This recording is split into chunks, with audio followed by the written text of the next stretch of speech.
Bienvenidos una vez más a Primer Plano, buenas noches. Acabamos de regresar del puente vacacional septembrino y eso nos da tema para esta primera parte de nuestra mesa. El grito del 15 de septiembre. Vaya que si se está convirtiendo en un tema difícil para los presidentes. En esta ocasión tenemos que el 15 fue convocada a las 5 de la tarde una manifestación no por ningún partido, no por ninguna organización formal, vía los nuevos medios, las redes de comunicación. Una manifestación que pedía la renuncia del presidente Peña Nieto. Y por otro lado, unas horas después, el Zócalo estaba debidamente acondicionado para que personas que vinieron de los estados circunvecinos, sobre todo del Estado de México, se encontraran exactamente en las zonas estratégicas del Zócalo, estar junto al presidente, aplaudirle y hacer pasar el grito de independencia del 15 como uno más en donde se ondea la bandera, se nombra a los héroes, se aplaude al presidente y todo bien. Pero en realidad aquí hay tela de donde cortar y es lo que les propongo a mis compañeros.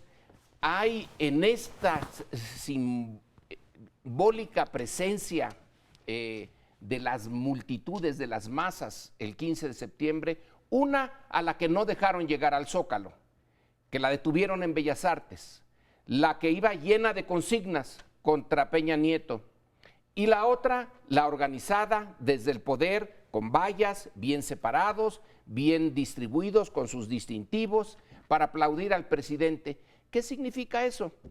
Que tenemos un México, digamos, en el que incluso la fiesta más sentida por buena parte de los compatriotas ha tendido a politizarse y yo la verdad es que lo deploro, lo lamento, porque veía en años anteriores que el sentimiento popular por celebrar el 15 de septiembre, el 16, era efectivamente genuino, ¿no? La gente sentía que era una fiesta patria, poco a poco se ha venido politizando, por supuesto el que aproveche el 15 para las dos cosas que tú has descrito, una manifestación pidiendo la salida del presidente y la otra un control de un ritual que no tiene ya nada de espontáneo, se ha convertido en una fiesta absolutamente sin vigor popular, es tremenda, pero no sé si notaron que en términos generales este septiembre fue bastante menos deslucido en términos de ornatos, en términos de despliegue de banderas en coches, casas, que en años anteriores. Yo creo que hacemos un muy mal negocio en términos de, digamos, perdón que lo refiera así, nacionales, al politizar la fiesta, porque finalmente pues es como si les plantearas a los creyentes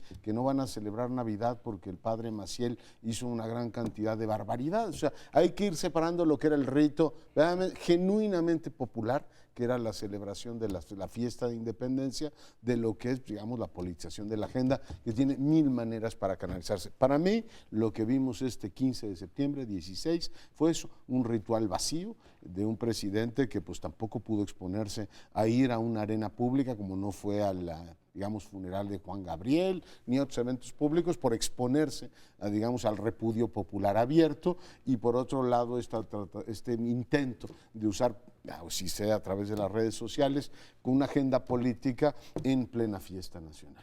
Yo coincido con esta observación que hacías, Leonardo, de que se ve mucho menos a superficie, el nacionalismo y sus expresiones, las banderas en los coches, la gente usando identificadores con la cosa tricolor, las casas con banderas, etc. Se ha reducido notablemente.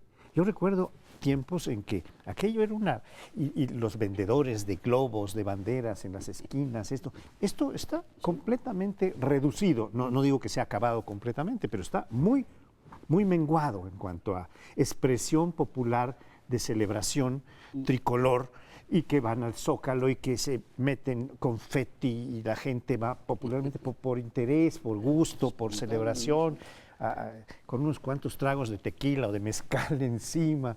Y bueno, esto no está siendo muy Yo estuve en Mérida este último 15 y 16 de septiembre, y ahí sí, había 45,000 gentes en la Plaza Grande, como le decíamos, y había, pues bueno, un entusiasmo que ya no se ve en la capital. ¿Y espontáneos? Y También espontáneo, invitados en al Yucatán, gobernador. que ha sido pues tachada como una hermana república que no tiene que ver con la mexicana, ¿no? Pues hay una celebración de mexicanidad intensísima. También se trata de una plaza en donde hay paz, tranquilidad relativa, menos delitos que en los otros estados, de las otras capitales, en fin. Pero yo estuve recordando algunos tweets que me mandaron algunas personas. Yo normalmente pongo antes de este programa que vamos a participar y doy los nombres de los que nos toca, y también pido que me sugieran temas para tratar. Y uno de los temas que más me sugirieron en esta ocasión fue el de la renuncia o la sacada del poder de los gobernantes, ¿no? Es decir, esta, ¿cómo se llama?, revocación de mandato. Figura que, por cierto, existe en varias entidades de la República, como Chihuahua, por ejemplo, y que a nivel nacional, para presidente de la República o a nivel de la Ciudad de México, no existe. Y es precisamente donde están planteando ahora estas manifestaciones a las que te referías, León. Entonces, me parece que es un tema que sí se va a poner, y luego lo trataremos un poco cuando hablemos de la Constitución de la Ciudad de México, porque ahí sí se plantea, como en el proyecto, ¿no? Yo no recuerdo desde cuándo se recurre a los acarreados para el grito. Hace algunos años, no es la primera vez, No. pero no hace tampoco tanto. Recuerdo incluso que en el 88, después de la elección controvertida, la gente movilizada, no había acarreados, es decir, llegaba la gente. La lluvia no los corría. La gente llegó, pero exactamente, y a pesar de que había un ambiente muy efervesciente en contra, pues, de lo que había ocurrido en la elección. Entonces, de un tiempo para acá se ha ido perdiendo esa espontaneidad en algo que en principio es totalmente espontáneo. Pues los informes ya sabemos que no, ahora este nuevo formato del informe fue totalmente regulado, a modo, nada de espontaneidad. Pero en los actos masivos, en los actos como estas fiestas populares, de pronto empiezan a perder también la espontaneidad y empieza a haber todo este control. Pero bueno, volviendo al otro asunto que era esta marcha de quienes piden la renuncia de Peña Nieto. Al parecer no fueron muchos, porque tampoco es que hubo una convocatoria específica por organismos, sino que fue todo a partir de redes, pero no importa tanto el número, que algunos señalaban que eran sobre 5,000 o algo por el estilo, sino que por un lado, al ver las fotos de los que participaron en esa, uno podía suponer que vienen por distintas causas, todos pidiendo la renuncia de Peña, pero seguramente por distintas causas, desde los 43 de Ayotzinapa quizá, de derechos humanos, la CENTE por otro lado, había un grupo de monjas, yo me imagino que por lo del matrimonio igualitario, que también entonces diciendo, pues si está proponiendo esto el presidente, entonces que renuncie. Así había. Así que era muy plural en las causas o las razones de por qué quieren que se Todas vaya. apuntando al mismo y coinciden. objetivo. Exacto. La Santa Pero Alianza. hay un debate al respecto, es decir, hay mucha gente que dice sí que renuncie y entonces por esto y esto y esto, la corrupción, Casa Blanca, lo que sea, y otros que dicen no es que no hubiera necesariamente motivos para que renunciara, se incluyó incluso, además, se ha incluido en este debate traición, para quienes consideran que fue traición la visita de Trump. No todos coincidieron en eso, pero algunos mencionaron que había traición a la patria, que es una de las causales de renuncia. Entonces, ahí está, ya con eso, ahí se puede procesar. Bueno, más allá de eso, muchos dicen, nos meteríamos en una crisis quizá más profunda en estos 2 años. El propio López Obrador ha dicho, lo dijo. pero muchos otros escritores, analistas han dicho, no es que no haya causas, quizá, es debatible, de que renuncie o no, pero el hecho mismo es que nuestro sistema quizá no esté preparado para resistir esa figura. Está en las leyes, está en la Constitución, pero quién sabe en qué nos meteríamos de aquí a estos 2 años que faltan. Mejor ya tengamos paciencia y ya los cambios que se tengan que dar, la alternancia. Yo lo que digo es que efectivamente el régimen político no acaba de madurar el procedimiento mismo, por más que esté contemplado en las leyes, y creo que tenemos un problema de diseño institucional heredado de atrás, que es un mandato muy largo, de 6 años, fijo. En los sistemas parlamentarios por lo menos se puede cambiar en cualquier momento cuando hay razones para ello, pero aquí tenemos un mandato fijo de 6 años que es muy largo. Bueno, varios puntos que se han tratado. El de la renuncia, bueno, Ortiz Rubio renunció y no pasó nada, ni quien se diera cuenta de que realmente había renunciado. Pero había ahí un... Eso sí, había un centro, pivote. un centro decidía. no formal, pero real de poder, que era Plutarco Elías Calles. Así que realmente esa renuncia pasó desapercibida. Pero es ahora cuando se ven las fracturas de toda la estructura institucional. Los que pedían la renuncia, en realidad el 15 de septiembre es, si nos vamos al inicio, es para pedir la renuncia. Lo que querían los primeros creadores de este momento es la renuncia del virrey y de las autoridades, no del rey que ya estaba en prisión en Francia. Entonces al rey lo deja Hidalgo en paz. Va a ser después cuando llegue Morelos que ya, vamos, Ya se corta. va a pedirse el corte, pero al principio que renuncie el mal gobierno. Ahí estaba la causa, ahí está la razón del 15 de septiembre, al menos la razón formal. Uno puede decir la razón real era otra, pero la formal era el enojo con el mal gobierno. Bueno, entonces sí lo estamos celebrando en la manera original. Y la parte también novedosa es que una marcha convocada por nadie en particular, esto no se había visto en México. Es una marcha, son 5,000, 10,000.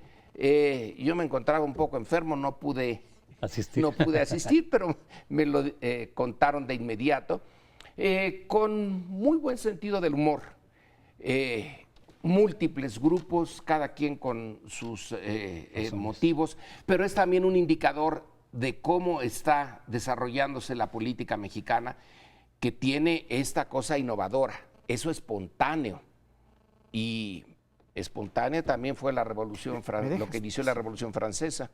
Y yo quisiera hacer una distinción que es legal, pero también política, entre lo que es una renuncia y una revocación de mandato. La renuncia se supone que es voluntariamente presentada por el que está dejando el cargo. La revocación de mandato es una sanción que se hace con el gobernante para que abandone un puesto que no ha sabido llevar adecuadamente o que ha tenido responsabilidades graves, ¿no?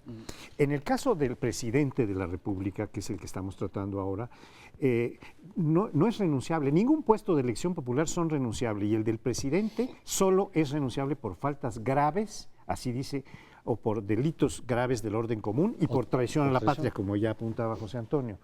En este caso, pues tendría que irse por traición a la patria, pero hay que hacerle un juicio político que ya se sabe que no va a proceder, no tienen mayoría los que lo pedirían. Claro. Y entonces, este es el punto que yo diría un poco desde el punto de vista más jurídico constitucional. Yo creo que ha sido muy interesante la reflexión así de cara al país, diciendo, a ver, entiendo que estén perfectamente enojados, incluso irritados con el gobierno actual, y que puedan, por muchos sectores, por razones diversas, como explicaba Crespo, pedir que se vea a Peña Nieto. Pero la pregunta que se ha hecho mucha gente es, bueno, ¿y se va Peña y qué se arregla? No, es decir, tanto en regímenes presidenciales como en parlamentarios, el perfeccionamiento de los sistemas de relevo de un gobierno que no está funcionando son los más delicados. En un presidencial, además te lo dicen, si tú metes revocación de mandatos, lo único que estás haciendo es generar condiciones de inestabilidad permanente. Es decir, hago campaña política y si pierdo, después hago campaña para revocar mandato.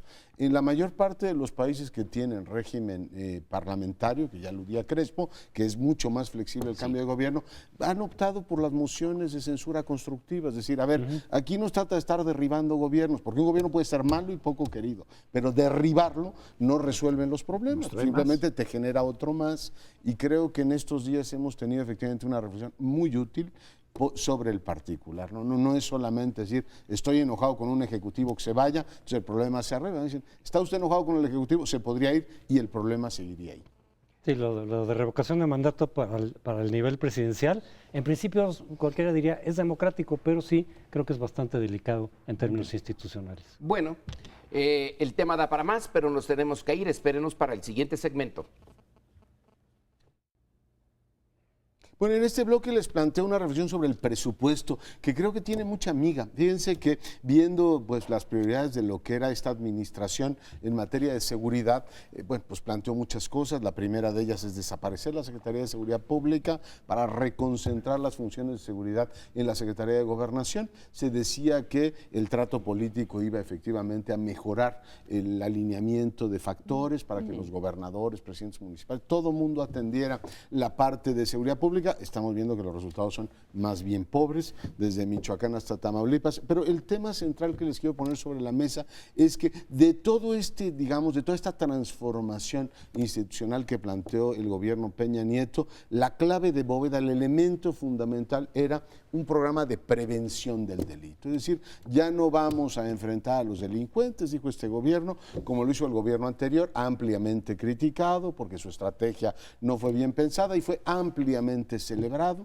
incluso en esta mesa, el que el presidente pusiera el tema de la prevención del delito como un elemento central. Y uno dice, aunque no sepa más que eso de política, dime en qué gastas y te diré qué te preocupa. Bueno, no les hago el cuento largo, el programa de prevención viene en ceros en este proyecto de presupuesto, con lo cual pues yo veo que hay tres lecturas posibles. Una, que se les olvidó, dudo mucho que un programa estelar de una administración al cuarto año digas, bueno, en realidad como no nos salió bien, pues sabes qué, ponlo en ceros y vamos a atender otras prioridades. La segunda es que haya habido un pleito en el gabinete entre Videgaray y Osorio y entre las diabluras que un secretario le puede hacer al otro, es decir, ponle el programa estelar de Osorio en ceros y que vaya y lo defienda, o a Los Pinos o a la Cámara, para que efectivamente le den el dinero y dé cuentas de lo que ha sido eso. O que pues Peña Nieto finalmente no se meta en eso y diga, a ver señores, como ya vamos en cuarto año y necesito entregar cosas, una buena parte de lo que eran estas ideas importantes, términos filosóficos, pues no han despegado. Les planteo esta de la prevención porque me parece delicadísima, pero podría entrar al ordenamiento territorial, SEDATU, que era la antigua reforma agraria, fue reconfigurada, según esto, para reordenar el territorio nacional, y al cuarto año nos dicen, pues le voy a amputar ni más ni menos que el 60% del presupuesto, con lo cual, pero regreso a la prevención, dice, lo que eran las prioridades gubernamentales en el tema más sensible para los mexicanos, la seguridad pública, este gobierno dice de pronto, pues vamos a arrear la bandera de la prevención, porque simple y llanamente no puedo. Yo creo que hay una lectura política muy relevante que hacer. No tiene en realidad ningún proyecto, ninguna salida. El semanario Z hace el recuento de asesinatos, ¿no? De homicidios por la vía de las cuentas oficiales y de la prensa. Y todo lo junta y nos dice que en este momento el índice de homicidios es exactamente igual que el del sexenio pasado, que no ha habido ningún cambio, que estamos igual. Entonces, 4 años en que sí tuvo presupuesto la prevención del delito y no se ve una sola modificación sustantiva. Todos sabemos que en el caso de la salud es mucho más barato prevenir que tener que tratar a las enfermedades. Lo mismo es en el delito. Hay una cantidad enorme de ideas que han dado vuelta en nuestros medios políticos de cosas desde pequeñitas, inversiones pequeñitas en barrios hasta cosas más grandes, y no se ha hecho nada. Entonces, ¿qué fue? O que dijeron, bueno, ya no da resultado esto, ya nos vamos, se cierra. No, todavía no se va. Es terrible. Pero todavía no se van, les quedan 2 años. Pues sí, quedan 2 años. Pero para ellos ya es como la salida de todas maneras, como que este sexenio ya se acabó, ya no están viendo la salida que viene. El próximo año son los procesos de designación de candidatos al interior de los partidos. Sí, Pues sí.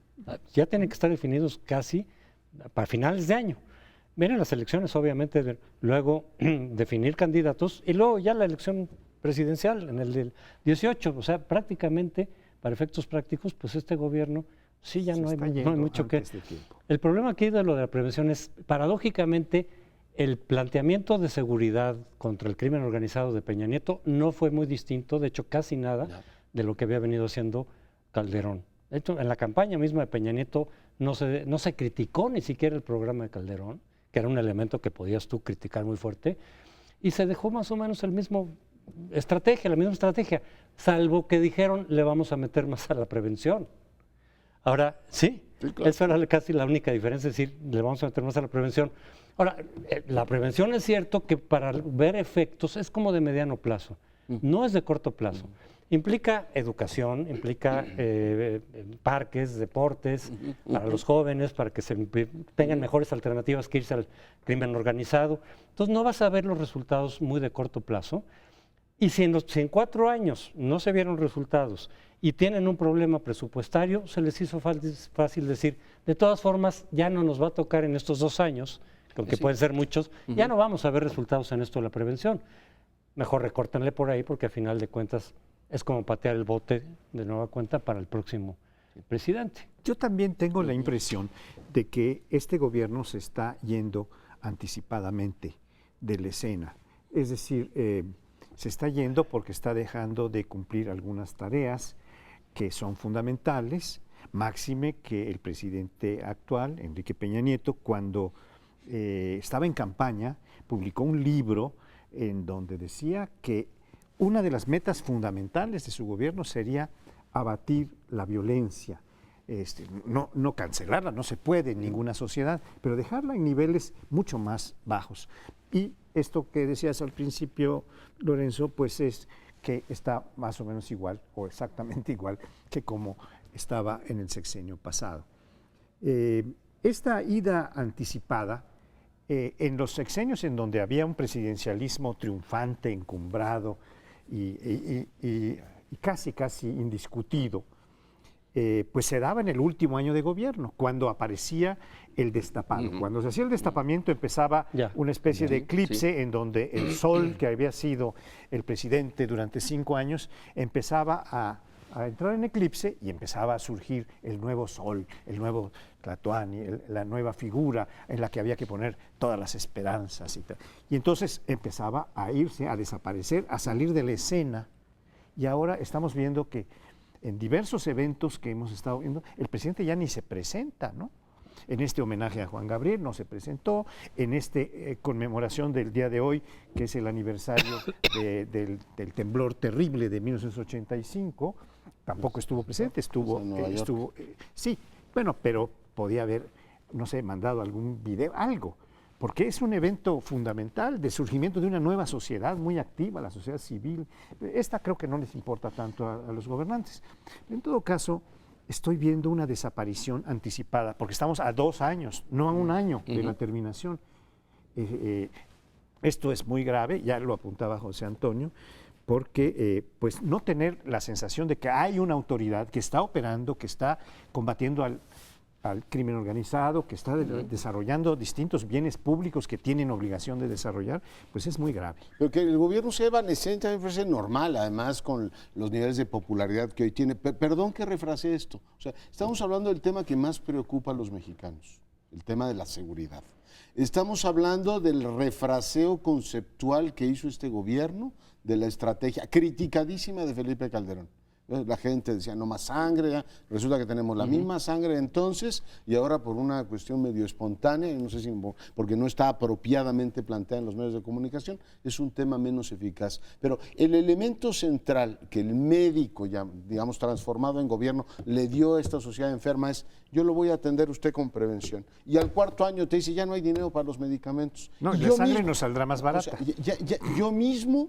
O sea, no solamente metía esa área en una crisis nombrando a Escobar, ¿se acuerdan? El Partido Verde, diciendo, bueno, en realidad no es ninguna prioridad. Pero a ver, yo les pregunto a ustedes, compañeros, entonces el asunto central de este país es tratado con puritita retórica, nos están dorando la piedra, en realidad no tenía ninguna estrategia, le meto lo de prevención y ya después, cuando vienen los recortes presupuestales, salvo lo que puedo del barco y ahí se quedan ustedes. Oye, el presidente se va a ir como todos los demás presidentes, pero nos vamos a quedar aquí digamos, administrando los escombros de lo último que queda. O sea, vivimos todavía del modelo de prevención de Ciudad Juárez. Mientras tanto, Acapulco se nos está cayendo a pedazos. Sí. Y hoy que decimos, pues ya no hay dinero ni para Acapulco ni para ninguna otra ciudad, porque tenemos otra prioridad. Quiero decirles que eso me parece escandaloso. Eso es abdicar, ¿no? Es abdicar de una de tus responsabilidades principales.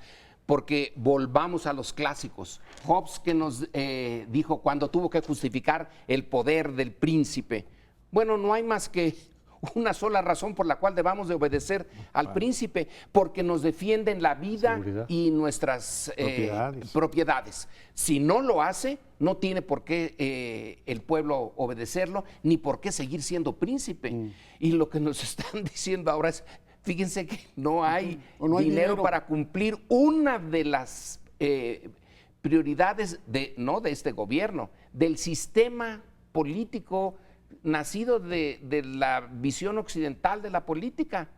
Y lo paradójico también ahí es que los impuestos sí subieron, la reforma fiscal sí subió para quienes pagan impuestos, que es un poco la forma de mantener el Estado. Entonces uno paga impuestos porque estás construyendo una entidad que te va a proteger tu seguridad, tu propiedad, etcétera. Ese es, digamos, el fondo de la filosofía del Estado de Hobbes y de otros pensadores. Todos los impuestos sí, pero para la seguridad no hay. Y en cambio, para muchas otras cosas que se podrían recortar, por ejemplo, la Consultoría Integralia de Luis Carlos Ugalde sacó un informe diciendo somos del Congreso que más comisiones tenemos del mundo. Sí. En el promedio a nivel mundial, regional, etcétera, son 17 comisiones, No, 18. 20, 23. Entre 18 y 20, en su informe dice, sí, unos en el Senado, otros en el... Y acá son como 64. Es decir, porque se duplican, algunas no tienen ningún caso Hay para una de atender. prevención del delito. Y, A ver qué dice. Y en cambio se absorbe, todo eso se absorbe desde luego, más presupuesto, más dinero. Ahí no hay recortes, en la parte de los privilegios. No. De la clase política, ahí no hay recortes, En pero las en seguridad inversiones sí. para el INE, de los edificios. Y hay Sí, otra lo del cosa. INE también, por supuesto, es un elefante blanco. Cuando tuvimos el control de la Cámara de Diputados, 4 partidos distintos del PRI, hicimos algunos cambios muy importantes, entre ellos reducir de 74 comisiones a 25. Al año siguiente las volvieron a subir a 40, a 50 y el año siguiente a 60 y tal, que es donde estamos ahora. Es decir, este es un juego que no tiene fin. Siempre las burocracias, las élites están jalando todo lo que pueden de renta y están dejando a los demás descobijados. Pero conceptualmente entramos a un terreno espantoso, porque estamos diciendo que hay dinero para blindajes, para camionetas, para pistolas, para equipar mejor a la policía, pero no hay dinero para la prevención del delito. O sea, conceptualmente esto, sociedad civil, opinadores, digamos, oiga, ojo que se está usted saliendo del propio libreto, del propio diagnóstico que usted dio. Y no lo digo yo, lo dice la ONU. La ONU hizo público el viernes el asunto diciendo, espero que tanto el Congreso de los Diputados como las partes interesadas defiendan un programa de prevención del delito y que tienen alguna idea que va más allá simplemente de confrontar con policías o militares un problema gravísimo que está desangrando este país. Pero si les parece, hacemos una breve pausa, regresamos en un instante. En este bloque vamos a tratar un tema que es fundamentalmente importante para el Distrito Federal, el antiguo Distrito Federal, ahora Ciudad de México, que es el constituyente, la constitución que se está empezando a gestar de esta ciudad, y metido también dentro del tema está el informe del jefe de gobierno, don Miguel Ángel Mancera, que lo rindió el día 17, hace un par de días atrás. El primer tema, el tema de la Constitución, yo quisiera decir algunas cuestiones en el orden positivo, advirtiendo que no he terminado de estudiar el proyecto. Es un proyecto bastante complejo, bastante denso, que utiliza muchas cuestiones de tipo técnico, pero no solo técnico jurídico, sino técnico sociológico, ecologista, de defensa de ciertos derechos que son muy complicados de defender y que están ahí puestos como normas generales muy amplias. Esto para mí despierta, pues primero una visión positiva en el sentido de que hay una preocupación muy intensa de defensa y protección de los derechos humanos, de todo tipo, de los que puedan ustedes imaginarse y de los que no se imaginan, porque hay tratados que nos dejan con derechos humanos en 147 tipos de derechos. Está muy difícil, pero están previstos, hasta donde yo alcancé a ver, sobre todo en la primera parte del proyecto constitucional, están previstos ahí para ser protegidos. La segunda parte, entonces esto me parece muy positivo, muy interesante. Tengo la impresión de que cada uno de los participantes en este proyecto fue metiendo sus reivindicaciones y todas fueron aceptadas. Y algunas no tienen ninguna consideración de costo social, de costo económico, etcétera, sino que están ahí puestas. Y aquí diría una cosa un tanto negativa, porque en todas las leyes hay una previsión de que se tiene que estudiar el impacto ambiental y el impacto económico que tiene ¿Cuánto nos va a costar aplicar esta ley?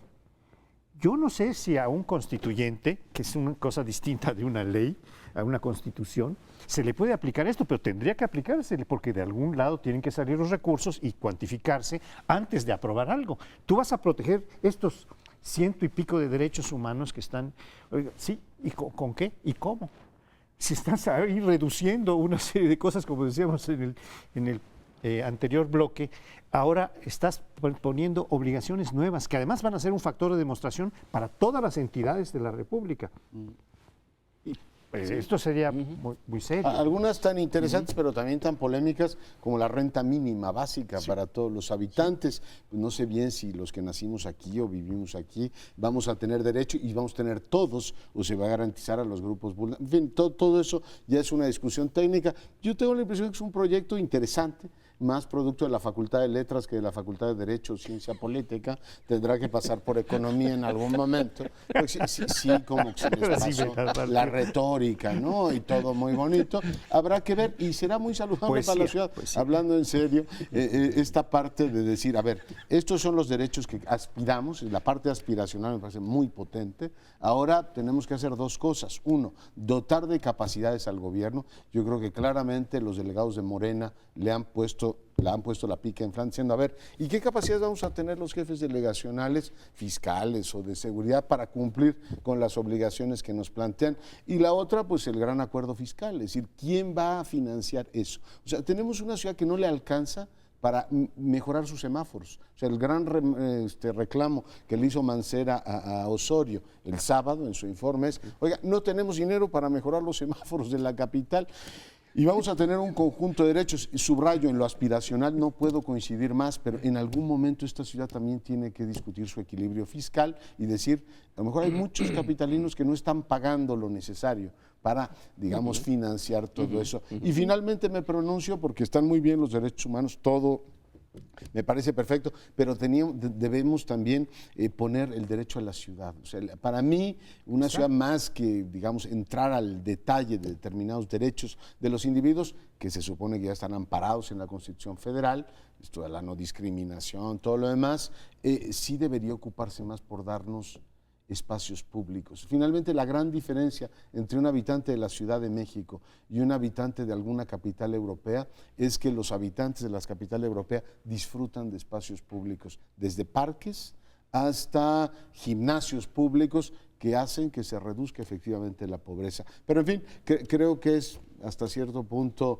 una, digamos, ilusión, o sea, genera ilusión el poder discutir el futuro de la ciudad. Sé que no es muy sexy en algunos sectores, pero creo que esta ciudad se merece una reflexión de hacia dónde se mueve, ¿no? Dos cosas. Una es que la constitución de la ciudad no ha despertado mayor interés en el ciudadano normal, común y corriente, al que le van a proteger sus derechos y le van a dar todas las cosas que había pensado y las que no había pensado. No ha despertado entusiasmo. ¿Por qué? En parte por la forma como se hizo el constituyente. Claro. ¿Cómo se armó un constituyente en donde el presidente propone quiénes son, el Congreso propone otros? Se supondría que los constituyentes son designados por nosotros, los ciudadanos, y nada más por nosotros. Pero no, se nos hizo esta cosa híbrida en donde los partidos y el poder presidencial se repartieron ahí el pastel y no despertó entusiasmo. Esa es una. La otra, hemos criticado un montón de veces la Constitución del 17 por grandota, no lo fue en un principio, pero ahora sí. Choncha.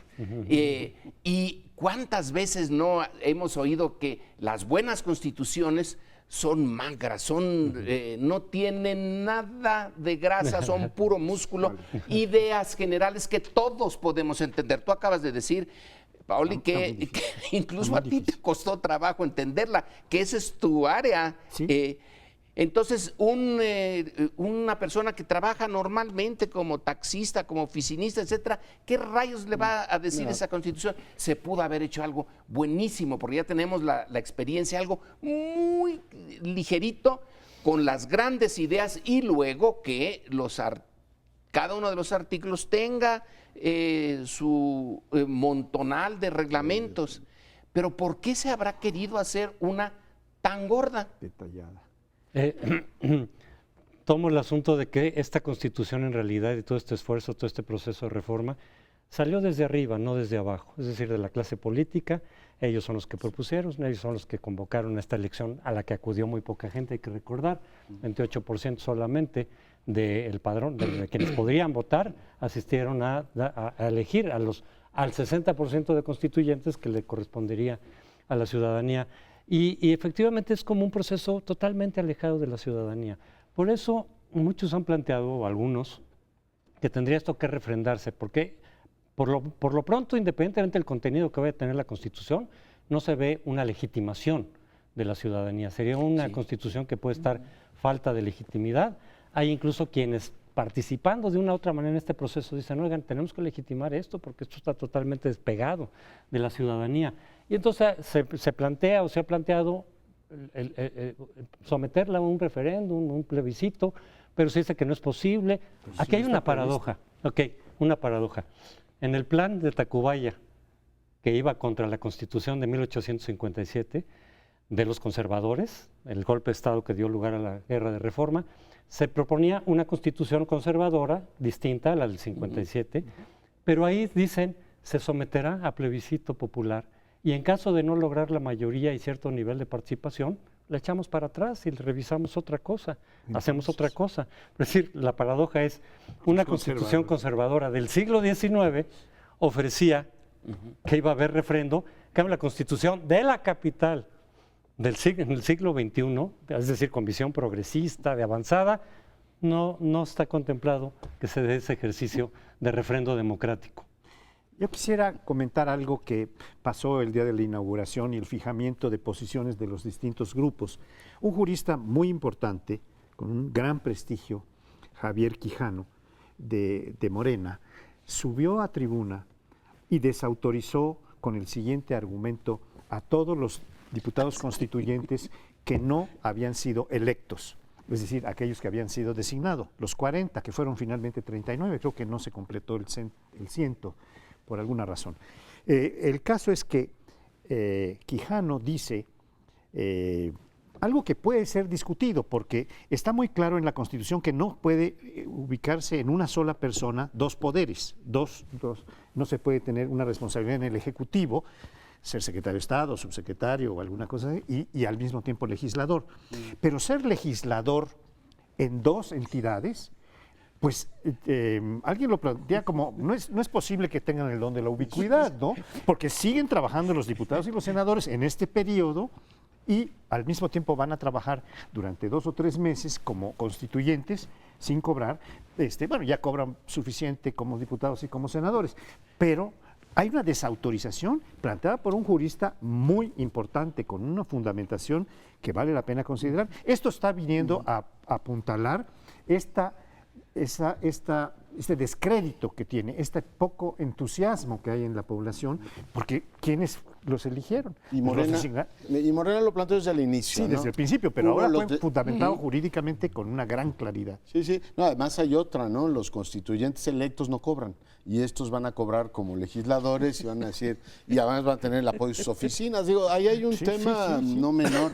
Y sí es verdad todo lo que dicen, está muy poco pasado por opinión pública. Además los designados ni siquiera nos los presentaron, o sea, fueron designados y tapados. Nos enteramos un día antes de que tomaran posesión y parece que el criterio fue la edad, simplemente para tener la mesa de decanos. Por el decano. No, ojo con por eso Gómez Villanueva. Yo no tengo ningún problema con la edad de las personas, pero cuando tienes en esta ciudad el promedio, O sea, el más joven es Chanona, que anda rozando los 60, pero el promedio de edad lo veía, andaba en torno a los 70 y tantos de los designados por el Ejecutivo Federal y el local. Y la idea era, pues mande al que tiene más edad para controlar la mesa. O sea, la lógica no era abrir la discusión, sino cómo controlamos el proceso. Bueno, pues como el constituyente está en curso y apenas está empezando, vamos a tener otros tiempos para seguirlo analizando en las distintas posiciones y a ver qué representa esta desautorización que jurídicamente está bien planteada, claro, desde la tribuna, como no puede ser de otra manera, y a ver qué resultados tiene. Vamos a otro bloque, nos vemos en unos segundos. Estamos dando seguimiento en estas próximas semanas al proceso electoral de Estados Unidos por la relevancia que tiene mundial y para México desde luego. Y lo que estamos viendo es que en las encuestas generales, así a nivel nacional, se sigue estrechando la distancia entre Trump, que todavía está por abajo, pero cada vez menos, frente a Hillary Clinton, por diferentes razones. Quizá ha contado en alguna medida la enfermedad de Hillary Clinton o la supuesta enfermedad. No se sabe qué tan grave puede ser o no, pero desde luego que eso puede estar contando, y muchas otras cosas. Sin embargo, quisiera decir que dada la complejidad de cómo es el proceso electoral de Estados Unidos, que es distinto, en realidad las encuestas por estado dan un margen muy diferente. Cuando ya vas de estado en estado, que es un esfuerzo en términos de encuestas para los mucho votos mayor, electorales, ¿no? para los votos electorales, que es como se define al final de cuentas el presidente, entonces la distancia es bastante mayor todavía en favor de Hillary.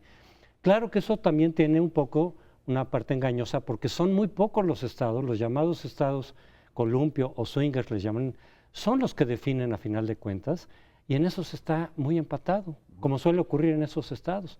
Los pocos estados que definen quién es el que gana, Ohio, en fin, Florida, a la hora de las encuestas por estado, de pronto en algunas está Trump arriba, pero 1 o 2 puntos. Es empate técnico. A final de cuentas estamos un poco en incertidumbre, por más que de pronto te digan, Hillary lleva 20 puntos arriba a nivel de las encuestas estatales. Sí, pero los estados en donde se define están en empate técnico. Quiere decir que cualquiera de los dos puede ganar. Yo creo que hay que prepararse para lo peor, ¿eh?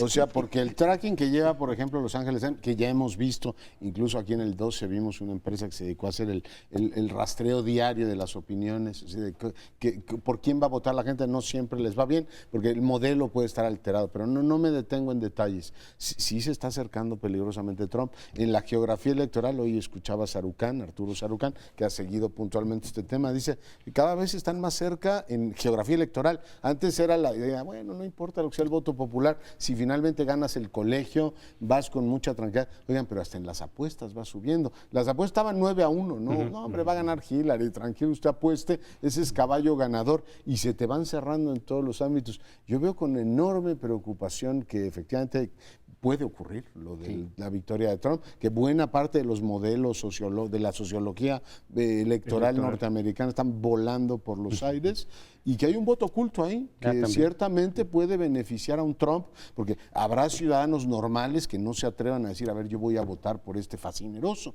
Entonces no lo ocultan, pero a la hora que estén ahí en la mampara, yo no sé qué van a hacer. Por tanto, sí esta semana, no sé si es efecto de la enfermedad o efecto de lo que sea, pero esta semana sí ha sido como para que nos pensemos muy en serio que lo peor puede ocurrir en noviembre. Claro, yo estoy de acuerdo contigo, Leonardo. Debíamos de estar preparados para esto. Ahora, ¿cómo nos preparamos?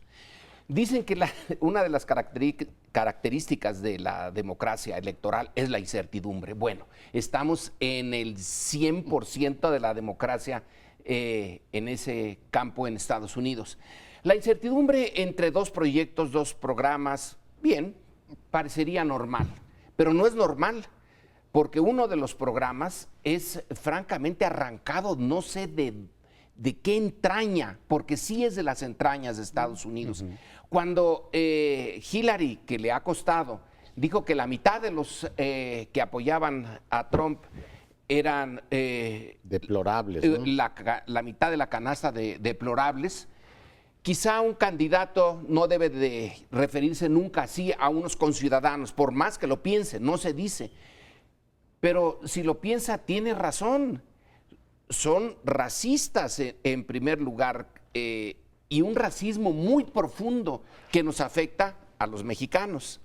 Ahora, si hubiera un gobierno, digamos, bien responsable, estaría ya pensando, como dice Leonardo, en el plan B. ¿Qué es lo que vamos a hacer cuando gane Trump? Esperemos que no gane, pero ¿qué hacemos si gana? No tenemos nada, no hay nada que hacer. Estamos absolutamente vulnerables en el Tratado de Libre Comercio, que fue una aceptación de la dependencia, ese concepto que durante un tiempo se dijo ya dejó de ser útil para las relaciones internacionales. Ahora lo que tenemos es la interdependencia. Tenemos la dependencia absoluta, completa de la economía. ¿Qué es lo que podemos hacer ahora? ¿Volvernos a un mercado interno? ¿Volcarnos en otros mercados internacionales? Si tenemos el 80% de nuestras exportaciones a Estados Unidos, ¿qué hacemos? Y un poco más del 80, puede que llegue al 85 importaciones y exportaciones con Estados Unidos. Pero bueno, independientemente de eso, hay un tema que a mí me gustaría poner de relieve, que es el tema del voto hispano, donde la mayor parte son mexicanos, que en términos generales se previene que podría apoyar a los demócratas y en particular a Clinton, pero aquí está el interrogante que yo quiero plantear, porque ha estado siendo planteado en Estados Unidos mismo. La mayor parte del voto hispano, que tiene ciudadanía, que tiene derecho de votar, no tiene la ciudadanía o no ha conquistado la ciudadanía con el propósito de votar. Eso les interesa poco. Les interesa la educación, la salud, etcétera. Una serie de protecciones que le da al ciudadano la sociedad y el gobierno norteamericano. Pero no el ir a votar. Entonces ahora están, y esta era una de las tareas que tenía encargada Miguel Bazáñez como embajador, según nos contó hace poco, para generar todo un movimiento político, un caucus en el Congreso y todo un movimiento político en toda la Unión Americana que pudiera relevar los derechos de los mexicanos y de los hispanos en términos generales, haciendo una fuerza política que no existe, como existe el caucus cubano o el caucus judío, como existe la fuerza que se expresa. Iba Bazáñez a hacer esto. ¿Por qué retiran a Bazáñez y al subsecretario de América del Norte, que estaba de acuerdo con Bazáñez para impulsar todo este proyecto? Ahora se van a dar cuenta del gravísimo error que tuvieron al retirarlo, porque iba a ser una tarea que ahora puede tener resultados. Si convocan y consiguen convencer al voto hispano de que vaya a votar, pues tendríamos un resultado. Si no lo consiguen, y la mayor parte de los hispanos no van a votar. Entonces, este es un grave problema que vamos a confrontar enseguida. Yo no sé qué esté haciendo al respecto el nuevo embajador, el que sustituyó a Miguel Bazáñez, porque parte de la explicación que dieron era un poco esa, que habiendo estado mucho tiempo en los consulados y conociendo ahí a los grupos, tenía los contactos con los grupos de mexicanos, conocía muy bien el aspecto consular. Eso es lo que se dijo para explicar por qué salía Bazáñez y entraba el nuevo embajador. No sé si algo al respecto esté haciendo o no, pero el cálculo que se tendría que hacer o que los propios mexicanos allá están haciendo es decir, es cierto, se busca la ciudadanía no tanto para votar, sino para todo lo demás. Pero dado que ahorita Trump representa una amenaza específicamente para mexicanos, inmigrantes, pero también de alguna manera pues a los quienes viven allá, pues por todo el antimexicanismo que está generando, etcétera, tendrían que reaccionar diciendo, pues tenemos que hacer lo que esté en nuestras manos. A lo mejor en condiciones normales no irían a votar, pero ahorita no son condiciones normales para ellos. Y lo de la prevención, a raíz de la visita de Trump aquí y de su insistencia en lo del muro, y dice también que lo pagaríamos, nos guste o no nos guste, y que no estamos enterados todavía, con las remesas de los mexicanos allá, que ahí él podría echar mano de eso. Tenerlas. Entonces se presentó en el Congreso dos iniciativas. Una, que impedir que ningún presidente, sea quien sea, pueda pagar el muro eventualmente, que pueda echar mano de los recursos públicos para pagar un muro, suponiendo que pudiera ser muy presionado por Trump en caso de ganar. Y la otra es de que si allá le echaran mano a las remesas de los mexicanos que mandan para acá, aquí sería algo por el estilo con los miles, bienes, cientos de miles de inversiones de gente que vive en Estados Unidos aquí. Claro, la cosa es ya muy agresiva, pero está partiendo de allá, partiría de Trump. En todo caso, están las iniciativas en el Congreso, no sé qué futuro tengan, pero se presentaron esas dos. Hay que ver si la democracia norteamericana tiene los equilibrios desde los intereses económicos que planteaba con toda precisión Lorenzo Meyer, hasta los equilibrios institucionales, decir, a ver, no somos una república bananera, que no, o sea, los Estados Unidos me refiero, que vaya a cambiar sus compromisos internacionales, o que de la noche a la mañana pueda decir, a ver, adiós Telecán y adiós los compromisos que tenemos externamente. A mí lo que me parece es que Trump nos ofrece, como quizá ningún otro personaje, una manifestación de las perversiones de la democracia contemporánea. O sea, tiene su tipo mendaz, ya olvídate el muro, se ha pasado toda su vida diciendo que Obama no nació ahí. O sea, hace unos días ya lo perdonó, dijo, no, ya me lo pensé bien. Y, o sea, un tipo que ha mentido bellacamente y lo peor es que la mentira le ha dado réditos electorales, que utiliza la televisión para hacerse el chistoso. No sé si vieron el programa este donde presenta su informe médico. Se muere de risa ahí con un tal doctor Oz y dice, yo estoy perfectamente sano. O sea, ha convertido el debate o la deliberación pública en un cóctel de mentiras y entretenimiento. Y eso se ha llevado a todo el establishment de Washington. El Partido Republicano entró en una crisis brutal. Por tanto, mirémonos en ese espejo. Es decir, las democracias occidentales hoy viven probablemente uno de sus peores momentos en la historia. Y la culpa no es realmente de Trump. Él solo representa algo que ha estado allí desde hace mucho tiempo y que nosotros deberíamos de haber sabido si tuviéramos conciencia a tiempo de dónde nos metíamos, que esto no debió de habernos tomado por sorpresa. Bueno, se nos terminó el tiempo y los esperamos la próxima semana. Muchas gracias por habernos acompañado.